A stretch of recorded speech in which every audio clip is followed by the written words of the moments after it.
bem-vindos, você está no Bueiro Nerd, eu sou a Ivy, e sorria, você está sendo manipulado.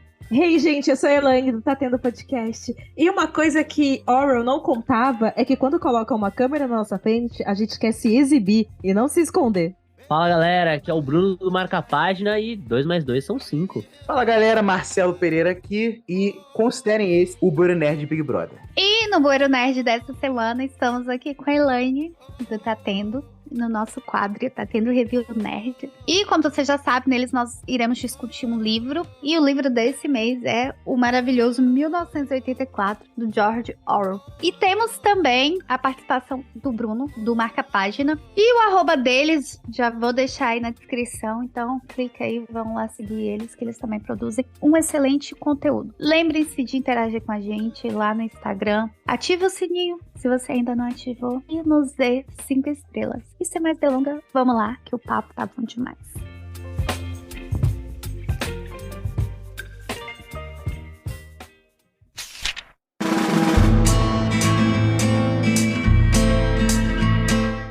Então, foi lendo ali bem no início do livro, né, no prefácio, que eu descobri que o George Orwell, na verdade, nasceu na Índia, apesar de ter sido criado na Inglaterra. E o período que ele viveu traz todo um sentido histórico, toda uma contextualização para a escrita dos 2 livros dele, principalmente o livro que a gente trouxe hoje para conversar, né, que é o 1984. E assim, durante a vida dele, ele sempre foi uma pessoa assim, fora da caixinha, né? Apesar, né, dele ser ali de vertente marxista, de ter se filiado ao Partido Operário de Unificação Marxista, ter lutado na Guerra Civil Espanhola, o livro dele foi muitas vezes usado como um livro de direita, para a direita defender os seus pontos de vista. E ele passa, né, a vida dele ali se dedicando tanto à luta, né, operária. Ele sempre gostou muito de literatura, de escrita. Ele foi viver um tempo ali na França para poder se inspirar, para escrever, e desde a infância ele compunha poemas, livros. Então toda essa paixão dele pela literatura e também pela política, né, por ele ter se filiado ao Partido Operário, fez com que ele escrevesse as suas 2 obras-primas. E quando você fala das 2 obras-primas, tá falando da Revolução dos Bichos e do 1984. Eu tenho aqui a versão impressa do Revolução dos Bichos. E o Christopher Hitchens, né, no prefácio dele, ele fala que é interessante que o livro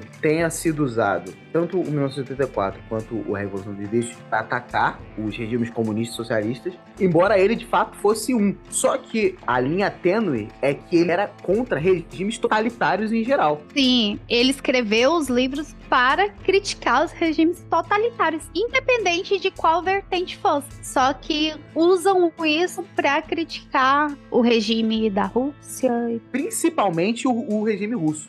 Ele é um cara tão que pensa sozinho, sabe? Que não se influencia pelos outros e tal. Que quando eu tava lendo, e como ele é um livro clássico, né? Muita gente leu, eu saí perguntando pros meus amigos que leem: você leu 1984? O que você acha do George Orwell e tal? Teve gente que falou que ele era um esquerdista de merda, que não sabia o que tava falando. Então todo mundo que falou dele falou.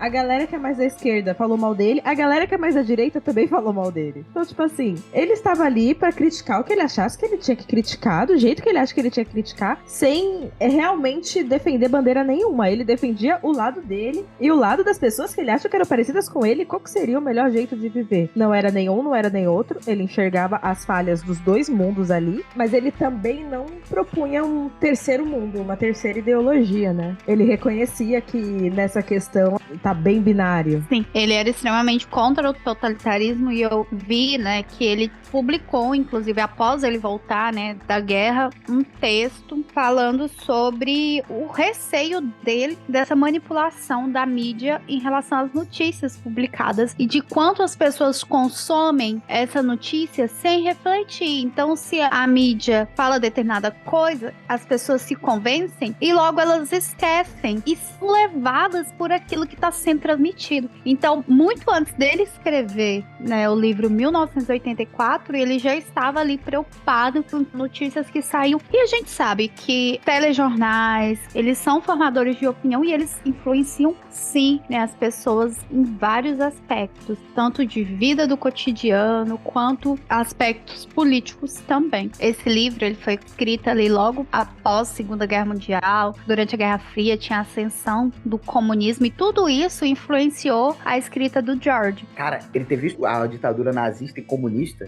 muda muito a concepção enquanto você lê o livro. Sim, e todo esse contexto, né, faz com que ele explore a distopia no livro dele e reflete todas as preocupações e ansiedade que ele tinha na época, de coisas que na mente dele poderia acontecer devido a todo o regime totalitarista que ele estava vivendo e que poderia se tornar, né, pior. Então ele retrata um futuro distópico. Se a gente pegar o livro, né? O livro foi escrito em 1948. Trocar, né, os dois últimos números, que fica 1984. Seria como se ele estivesse fazendo uma previsão de como seria esse futuro. Um futuro, né, de opressão. E aí o livro, ele traz alguns temas principais, como a opressão estatal, a vigilância, a propaganda, a manipulação da linguagem. E o livro deixa claro que eles estão sempre em guerra. E lá no livro fala que o objetivo primário da guerra é usar os produtos da máquina de maneira que não eleve o padrão de vida geral, porque eles estando sempre em guerra, eles não vão ter uma boa qualidade de vida devido, né, a toda a revolução industrial que nós temos. Acho que uma das coisas que eu mais fiquei chocado quando eu tava lendo, isso é uma parada muito peculiar de certas obras que sobrevivem ao teste do tempo, né? Elas foram escritas há muito tempo atrás, elas conseguem descrever com uma acurácia assustadora os dias de hoje. E você pegar todo o contexto que tá acontecendo lá, tudo bem que aquilo tá, obviamente, elevado a um extremo, mas, cara, se você olhar com um pouquinho só de calma, você percebe que a gente não tá tão longe, assim, de umas paradas que o livro descreve, sabe? Ele é quase uma premonição, né? Sim, e isso, conforme você vai lendo e vendo o desenrolar da história, só te agonia, sabe? Então, você pegar um livro que foi escrito em 48, ler ele em 2023, é impossível você não traçar paralelos com a época que ele foi escrita e as coisas que foram acontecendo a partir dali. Até uma ironia que eu pensei no momento assim que eu tava lendo. 1984. O último ano de ditadura no Brasil. Tem nada a ver com o livro, mas é uma coincidência, mas que pra um brasileiro lendo é incrível. Cara, tem uma parada que eu achei legal também. Quando a história começa e já começa a se situar naquele clima, eu não sei porquê, porque muito por causa daquele trailer que teve no Fortnite, lembra, contra a Apple, fazendo referência ao 34, eu sempre imaginei um clima meio acinzentado, meio tudo monocromático, como se fosse uma coisa meio... E não só você, né? O livro dá essa sensação, né? E quando você é apresentado ao protagonista, o Winston, você pensa, cara, é tipo assim, caraca, um dos personagens mais chatos que já vi da história da literatura. Mas... É tedioso, né? Ele é tedioso, mas... Nossa, sim. É proposital. O mundo em volta dele não permite que ele seja de outra forma. A primeira etapa do livro é um teste de resistência. É porque é bem maçante, mas o mundo em volta não permite que ele seja de outra forma. Acho que é Lego, o filme. E lembra um pouco, né? E aí o personagem central é um personagem comum. Ninguém lembra dele, porque ele é... Facilmente seria um NPC. Exatamente, é exatamente isso. Ele é exatamente igual a todo mundo. Todo mundo vê as mesmas séries, cantam as mesmas músicas, tem a mesma rotina. Mas, e ao mesmo tempo, assim como numa aventura Lego, dá até pra traçar um paralelo. No livro, quando a Júlia entra na vida dele, pra valer, o livro ganha outra cara. Aí o livro ficou interessante. Aí eles ficam fazendo aquelas coisas escondidas e tal. Quando aparece a oportunidade dele fazer parte da resistência, aí, nossa, ganhou outra cara ainda. Sim. E aí tu fica muito empolgada. E aí o livro acaba com as suas esperanças, assim, como se fosse uma bota, uma barata. Gente, foi um soco no estômago. O final do capítulo 2, uma porrada no estômago. Eu fiquei, como? E assim, o mais triste é que de quem ele desconfiou era a única pessoa que ele poderia ter confiado, que era a Júlia. Porque desde o início, a Júlia ele desconfiou que fosse a polícia do pensamento, mas ela não era. E os dois rapazes que ele confiou... Eles eram. Caraca, quando ela dá o bilhetinho pra ele, você fica, ué. Nossa, e você sente aquela tensão, porque ela também tá ali com medo e ela tenta... É, e eles ficam meio tensos, assim, pô, não sei se pode, não sei se vai e tal. Nossa, muito bom esse clima que deu mesmo. Caramba. Nossa, o primeiro encontro deles, tipo, toda a jornada pra sair de qualquer qualquer projeto de teletela. Nossa, é muito surreal. Você vai lendo assim, tipo, caraca, é uma baita de uma jornada pra chegar remotamente perto de algo que não seja 100% vigiado o tempo todo. Sim, ele só errou o quê? Ele imaginou que num mundo em que a gente tivesse o tempo todo sendo gravado, sendo monitorado, as pessoas ficariam acuadas, desconfiadas, procurando maneiras cada vez de viver mais discretamente, pra mesmo que se apareça num vídeo, ele esteja ali no fundo, não o foco e tal. Só que quando a gente parte pra 2023 e que essa é a nossa realidade, tem uma câmera em tudo quanto é canto, nós temos uma câmera no nosso bolso o tempo todo que a gente se filma e ainda filma o outro, a gente ficou extremamente exibicionista. Ninguém ficou acuado, não ficou tímida, a gente quer mostrar cada vez mais. Mas é por conta do regime que a gente vive. Sim, sim. Por exemplo, eu fiquei impressionada. Eu lembro que alguns anos atrás eu vi uma entrevista, né? Foi a Globo que fez lá na Coreia do Norte. Aí perguntou, sabe o que é Facebook? Sabe o que é o WhatsApp? Não sabe. E assim, existe todo um controle sobre tirar foto, acesso à internet. Então lá é uma outra realidade que é totalmente diferente da nossa realidade. E o livro mostra muito bem isso, né? Como poderia ser em regimes totalitários. O livro ali, pra quem não leu, né, divide o mundo em 3 blocos, 3 grandes blocos, seria a Eurásia, Estásia e a Oceania. Um detalhe muito bom que ele colocou no livro. E aí, ele traz esse controle de vigilância, mas é um controle de vigilância tão forte que o partido entra na cabeça da pessoa, porque ela não pode demonstrar nada, na verdade, né? Então, o Winston deixa muito claro que o tempo todo ele tem que manter uma cara neutra, porque qualquer piscar de olho, qualquer coisa assim, pode ser um motivo para você ser investigado, para você ser levado para o Ministério do Amor. Então, o Ministério do Amor é muito bom. Não, e o livro ele traz muito sobre isso, sobre as contradições da sociedade, né? Fala sobre o controle do pensamento e como que é feito isso? Pela redução das palavras. Então, cria-se um novo idioma, a nova língua, e nessa nova língua eles diminuem a quantidade de palavras para que a pessoa não consiga nem mesmo saber como formar uma frase para não cometer para não ter pensamentos revolucionários, né? Exatamente. Então eles, por exemplo, revolucionário não existe. Então como que você vai ser revolucionário se você nem conhece essa palavra? E aí eu fico pensando, né? Porque quando saiu a nova revisão da ortografia, a gente está se enrolando até hoje. Essa revisão deve ter já uns 10 anos, sei lá. Imagina uma língua que estão enfiando, sabe, de goela abaixo na população, que já teve 10 revisões em pouco tempo. Mas se alguém botar uma arma na sua cabeça, você aprende já. E sem contar que, tipo, não é como se não tinham tantos trabalhos criativos pra você, de fato, ter que pegar um dicionário o tempo todo e, meu Deus, como que eu vou me expressar de tal forma? Geralmente as pessoas nem paravam pra isso. Exato. Era para as pessoas não se expressar. Eu acho que a massa, de fato, não se preocupava muito com isso. Era mais a galera intelectual que realmente escrevia, né? Porque a Júlia, ela cagava pra isso.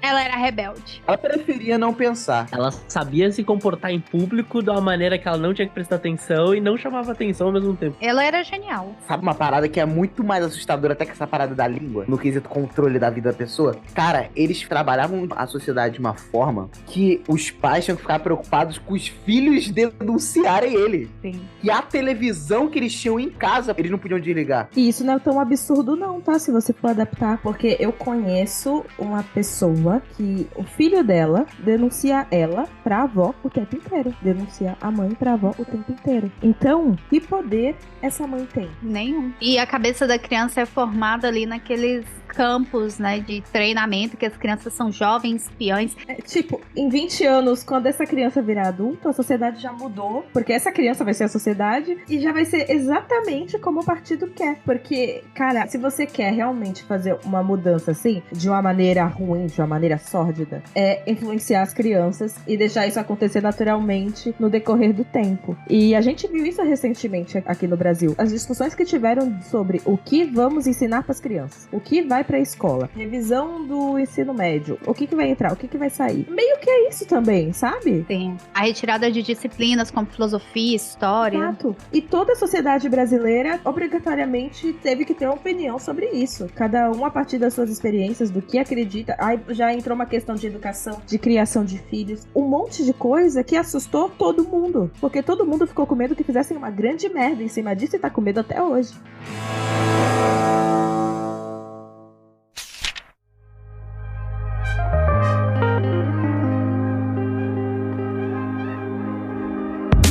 a gente tava falando sobre o controle, e aí eu trouxe as contradições, né? Que o Ministério da Verdade, na verdade, ele controla a verdade a partir do momento que ele tem acesso à verdade e ele distorce tudo aquilo que não é favorável e conta mentiras. E tem uma frase, né? Que quem controla o passado controla o futuro e quem controla o presente controla o passado. Então, o partido, ele está o tempo todo ali tomando um controle da sociedade e mudando o tempo todo a história. E eu parei para pensar, né, nas histórias que a gente estuda, nos lutos históricos. Eu posso citar aqui, por exemplo, os bandeirantes, que por muito tempo eles foram considerados como heróis, né? Eles, até as estátuas, as imagens que se tinham dele nos livros de história, eram imagens que foram pensadas e inspiradas a partir dos mosqueteiros, né? Então aquela roupa, aquela bota, eles nem usavam botas geralmente. E eram mestiços, filhos de índios. Sim, sim. E foram importantes pro descobrimento do sertão, que era para além do litoral, o surgimento de novas cidades. Isso com certeza foi importante para o desenvolvimento. Mas em contrapartida, eles não foram heróis, né? Houve muita morte, houve muita violência, principalmente contra os indígenas, em busca de escravos fugidos, violência contra as mulheres. Quem matou o Zumbi dos Palmares foi um bandeirante. O nome dele era Domingos Jorge Velho. É porque eu tava lembrando que atualmente tem-se uma cultura de colocar Lampião e Maria Bonita como heróis nacionais. Eles são tipo o Bonnie e Clyde do sertão. E o cangaço foi extremamente violento, né? Também tinha estupro de mulheres. Era uma parada sinistra pra caramba. Exatamente, matavam com requintes de crueldade. E é isso, né? A história, ela é escrita, e da maneira que ela é escrita, ela pode até tornar fatos que não são verdades em verdade. E é essa contradição que traz, né? Que o Ministério da Verdade, na verdade, ele controla a verdade e conta mentiras. O Ministério do Amor, que pratica torturas com quem é contra. Eu acho que o Ministério do Amor foi o que eu mais fiquei, caraca. Muito errada a escolha desse nome. Nossa, e quando detalha as torturas, aquilo ali é de uma agonia tão grande. É torturas físicas e psíquicas. Que, inclusive, é muito legal que o Winston, o nosso protagonista, ele trabalha no Ministério da Verdade. Sim. E, tipo assim, e é muito louco porque tu vê como é que ele pensa nos primeiros capítulos? Ele acabou de ver uma parada, ele acabou de mudar a história ali na frente dele, mas a mente dele é condicionada pra acreditar na nova narrativa. Sim. Sim, que é o duplo pensar, né? E aí, ele até explica que o duplo pensar faz pensar nas duas opções, e aí quando você pensa na segunda, você já esquece a primeira. Então, quando você muda a história, você tá sabendo ali as duas que aconteceu, mas ao fato de você mudar, você já esquece o que era antes. Tanto que ele fica embasbacado quando a Júlia não lembrava de quem eram os inimigos do Estado há 4 anos atrás. Mas ela tinha também o quê? 16 anos, né? Só pra você ter ideia, primeiro que ela é adolescente, então a adolescente tem que estar mais preocupado com espinha e sexo, porque você vê que a vida dela ali era muito ativa, né? E ela ainda tinha mais coisas pra se preocupar. Exatamente. Tipo, não morrer. Ele tava de boa, ela não. Mas, mano, quando você tá num contexto de guerra, velho, você pode esquecer muita coisa, mas quem é seu inimigo, não. Tá ligado? Mas eles já estão acostumados. Tem gente que acha que a guerra até é mentira. Exatamente. Acostumou. Sempre tá em guerra, sempre vai continuar em guerra, sabe? Tipo, pra eles é um dia normal. É tipo você ser morador do Rio de Janeiro, tá ligado? Você acostuma com as coisas que estão acontecendo lá. Tá sempre em guerra. Do nada você... Opa, uma bala aqui no quintal. Olha só. E assim, sobre o fato de esquecer. Por exemplo, é um absurdo ela ter esquecido. Cara, a família Sarney rouba o Brasil e tá aí no governo até hoje. O Collor tá no governo até hoje. Nossa, o Collor ainda ter um cargo é realmente uma coisa mais absurda. E olha aqui, nos nossos livros de história, conta sobre o governo Collor. Agora, a história é o tempo todo mudada. Você quer que ela lembre? Nossa, isso é bizarro, né? Que todo mundo sabe o que o Collor fez. Isso tá sempre sendo relembrado. E ele ainda é eleito. Exatamente. O Collor, isso me assusta. Mas agora ela, que tem o tempo todo ali mudando... Ela nem tem idade de votar ainda.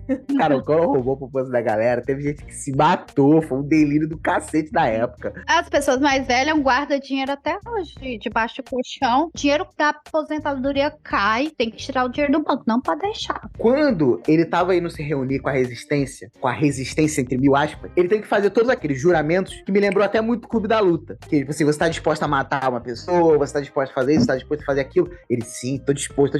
Cara, ele lembrar dessa cena, sabendo que o cara tava entregando ele, falou, nossa, meu irmão, o que você tá fazendo, cara? É difícil. Caraca, e quando o livro termina, né, quando ele é capturado, ele é atraído, Ele te esmaga, né? nossa, aquela parte do rato, aquilo ali ia ficar Nossa, desesperado, ia aquilo ficar, dói. caraca, Deus que me perdoe. Nos últimos momentos juntos, né, eles conversam. Ele fala, não pretendo confessar. E confissão não é traição. O que você diz ou faz não importa. Só o sentimento importa. Se eles pudessem me impedir de te amar, isso sim seria verdadeira traição. Ela pensou um pouco. Isso eles não podem fazer. Essa é a única coisa que eles não podem fazer. Eles podem fazer você dizer qualquer coisa. Qualquer coisa. Mas eles não podem obrigá-lo a acreditar em algo. Eles não podem entrar na pessoa. Aí ele respondeu, né? Não. Isso é verdade. Eles não podem entrar na pessoa. Se você sentir que permanecer humano vale a pena, mesmo que isso não leve a nenhum resultado, você estará derrotado. Então, por mais que eles vivessem ali, naquela ditadura, se eles continuassem acreditando nos ideais deles, mesmo fingindo que não acreditassem, então isso eles já teriam ganhado, né, do partido. E dói lembrar, né, dessa parte do livro, porque tem uma parte ali da tortura, depois que eles já confessaram todo o crime de pensamento que eles cometeram, e aí eles querem fazer com que o Winston confesse que 2 mais 2 são 5, porque ele escreve no diário dele que o Estado fala pra você acreditar que 2 mais 2 não são 4, são 5, e ele se recusa, e eles querem fazer com que ele fale, e tem um momento de tanta dor física que ele fala, é 5, e aí ele fala, não, você não acredita que é 5, você tem que acreditar, e vai torturando ele de maneira tão forte, tão cruel. Fizeram o que o Ramsay fez com o Theon Greyjoy, tá ligado? Caraca, sim. Perfeita analogia. Eles destroem ele já não se reconhece. Nossa, e a cena que ele e a Júlia se encontram.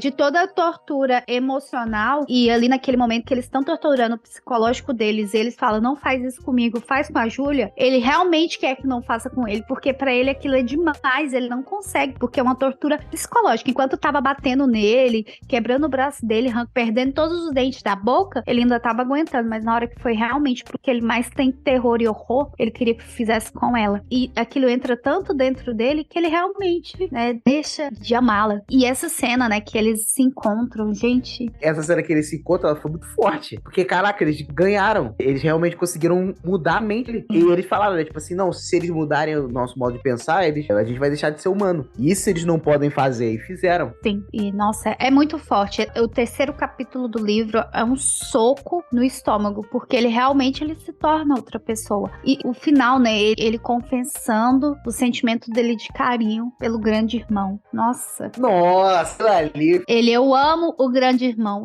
Meu Deus. Aí você lembra de tudo aquilo que ele passou. Então, no frigir dos ovos, o Goldstein era só uma invenção, não era? Era só um espantalho do partido. Eu acredito que ele poderia existir. Ou poderia existir, poderia já estar morto. Não deixa claro no livro. Mas aquela figura é usada pelo partido. É, tipo, o inimigo e tal. É mais uma das 1001 marionetes do partido pra convencer todo mundo a seguir dentro da ideologia deles. Inclusive é uma parada que, conforme você vai lendo, tipo, é muito bizarro, tá ligado? Porque ao longo do livro tem várias historinhas, né, de tipo, o filho denunciando a mãe, etc. E você fala, nossa, meu Deus, que bizarro. E aí quando rola essa parada com a suposta rebelião, cara, te pega muito desprevenido, sabe? É desprevenido pra caramba. Mano, é muito assustador, assim. E aí que nem a Ivla tava falando, dali é ladeira abaixo. Não, e detalhe que o traidor lá, ele é muito desgraçado porque ele faz tipo assim, ó, você vai receber a sua mala, tá? Ele vai dizer a seguinte frase, ó, senhor, você deixou sua mala cair, vai entregar. E aí você vai ficar tipo 15 dias, tipo assim, cara, os caras fizeram ele se sentir o James Bond. Sim.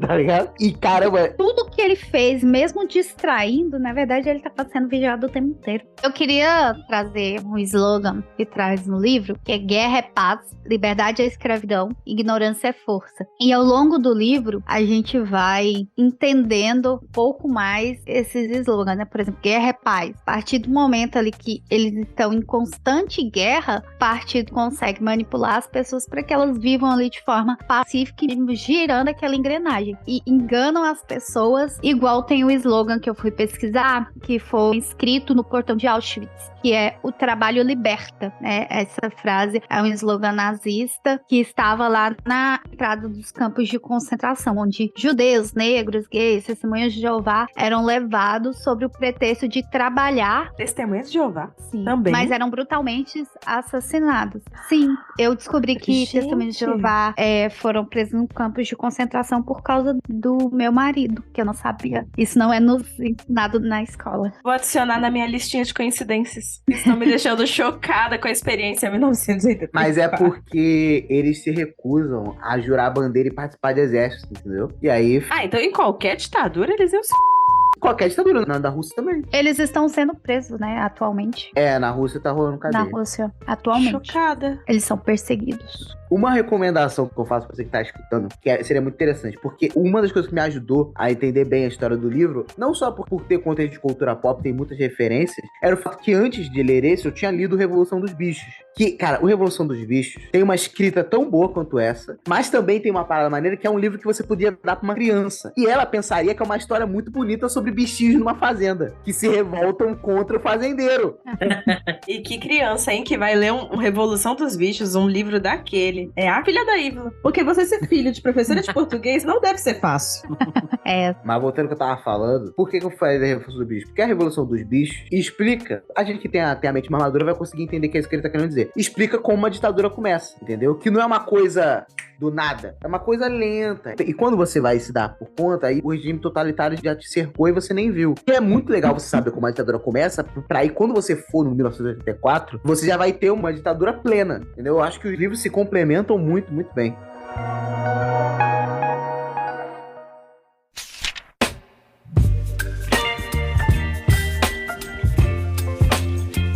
Vamos falar das influências de 1984 para a cultura pop. Eu vou falar uma lista aqui de filmes. Eu coloquei V de Vingança, que foi lançado em 2006 e apresenta uma sociedade distópica também e com um governo autoritário que controla a população por meio de vigilância e manipulação da informação. Tem também o Show de Truman, que apresenta, né, um mundo onde o Truman ele vive dentro de um ambiente que tem câmera e todo mundo assiste, só que ele não sabe disso. E aí a propaganda a gente tem da Apple, que vocês já falaram sobre, que também apresenta um mundo distópico sobre um governo autoritário, e aí destaca, né, a liberdade que a Apple oferece aos usuários de seus computadores. Muito interessante esse comercial, inclusive. Sim. E de programas eu trouxe o BBB e séries eu trouxe Black Mirror, né, que é uma série britânica que explora as consequências, né, de tecnologia, vigilância na sociedade. O BBB é a primeira que a gente pensa, né? Porque é o Big Brother, né? O BBB vem de Big Brother, de estar sempre vigiado. Sabe uma coisa que eu me questiono? Porque o Endemol, que criou o Big Brother, ele nunca admitiu referência a 1974. Nunca. Caraca, como não? Ele nunca. Eu pesquisei muito, ele nunca admitiu. Mas nem precisa. Big Brother foi criado ali em 79 e ele falou que não tem nada a ver, que ele nem conhecia o livro. Claro que não. Bom. As outras obras admitem que beberam da referência? Os outros eu assumidamente, inclusive eu estou exemplo do V de Vingança. O V de Vingança é muito próximo da realidade do 1984, é muito próximo. Só que ele jogou um vigilante ali, no universo de 1984. Foi mais ou menos isso que o Alan Moore fez. Que inclusive também em Londres. Esse detalhe é muito legal na história, tá? Ele não tinha necessidade de ter feito isso na história, mas foi um tempero maneiro. Que, tipo assim, no passado aqui se chamava Inglaterra. Eu acho tão legal pra dar substância ao mundo ali. Pra já localizar o leitor, né? E do tanto quanto eles ressignificaram a história. Nem os países são mais países. Eles só juntaram os países num bololô só e deram um nome novo, né? Mas a cidade se manteve. E trocou, na verdade, o nome dos prédios, das igrejas. Onde o Winston morava era a junção da Nova Zelândia, Inglaterra, Austrália, Américas, parte da África e Oceania. Nem faz sentido. Não, é uma junção louca. Foi uma divisão bem louca.